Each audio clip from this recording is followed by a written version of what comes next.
میرے امام نے جب خلافت سپرد کر دی تو آپ نے چاہا میں موصل میں رکوں. جب موصل میں رکے وہاں زہر دیا گیا. اس پہ تفصیل ہے بہت زیادہ, میں بس اشارہ دے کے گزر رہا ہوں. موصل میں 3 مرتبہ آپ کو زہر دیا گیا, لیکن اللہ تعالیٰ کو آپ کی جان اور آپ کی زندگی اور بڑھانا تھی.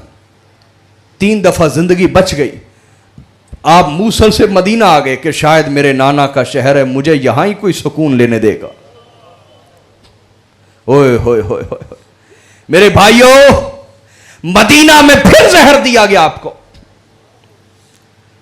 آپ نے پھر چاہا کہ میں کسی اور علاقے کی طرف نکل جاتا ہوں.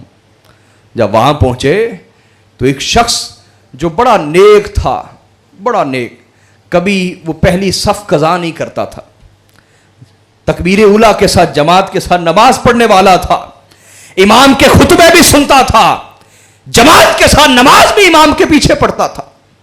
ایک دن آپ بازار میں بیٹھے ہوئے, لوگوں کا ہجوم لگا ہے, زیارت مصطفیٰ ہو رہی ہے, تو اس نے کہا کہاں ہے نواس رسول, میں ان کی زیارت کرنا چاہتا ہوں.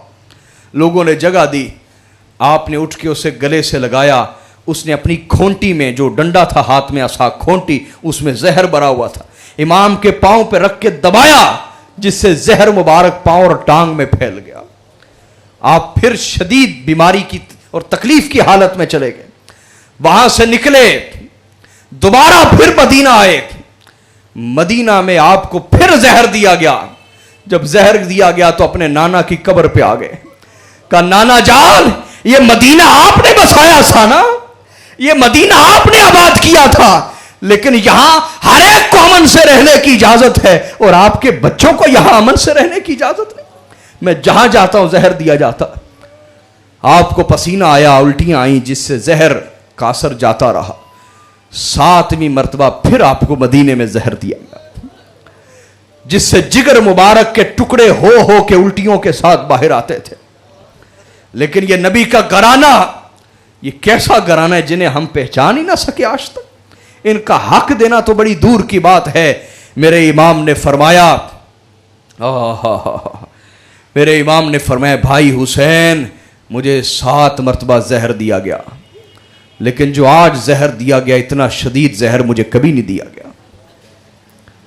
مجھے لگتا ہے میرا آخری وقت آ گیا, میرے اہل بیت جمع ہو, میں ان سے ملنا چاہتا ہوں. ملے اور وصیت فرمائی. کہا میری وجہ سے کسی کو قتل نہ کرنا,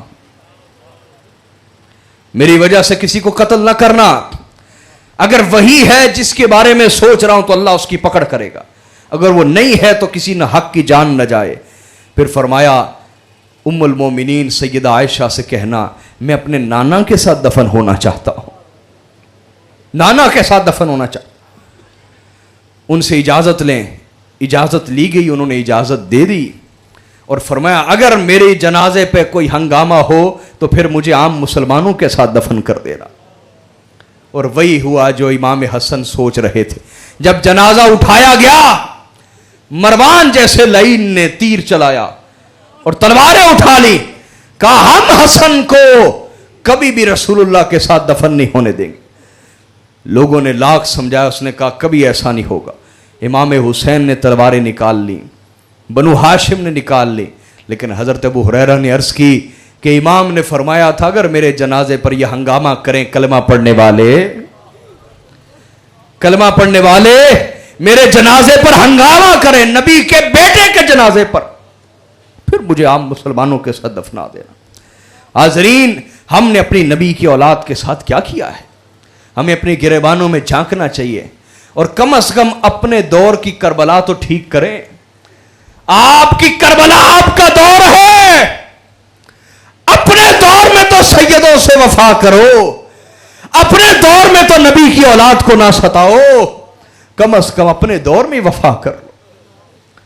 جب امام کو دفنا دیا گیا, کوئی اتنا بھی بغض رکھتا ہے, ایک شخص امام کی قبر پہ آیا اور امام کی قبر پہ پیشاب کر دیا.